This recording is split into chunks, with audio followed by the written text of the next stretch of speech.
lap tezden oyanmışam. Ellerimde gül çiçek, karşında dayanmışam. 8 Mart'tır anacan, lap tezden oyanmışam. Ellerimde gül çiçek, karşında dayanmışam. Senindir bu gül çiçek ayana, şen bayramın mübarek ayana. Senindir bu gül çiçek ayana, şen bayram. Əziz qızlar, oğlanlar sizin bayramınızı təbrik edirlər. Hər zaman belə gözəl, tərabətli, çiçəkli, hədiyəli olasınız.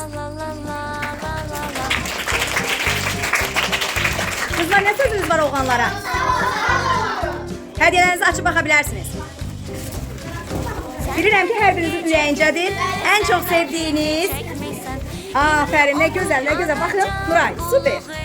Sonra kızlar hoşunuza geldi. Ne deyirsiniz oğlanlarınıza? Siz de sağ olun. Güle güle istifade edersiniz. Şen bayramın mübarek ayana, senindir bu gül çiçek ayana, şen bayram.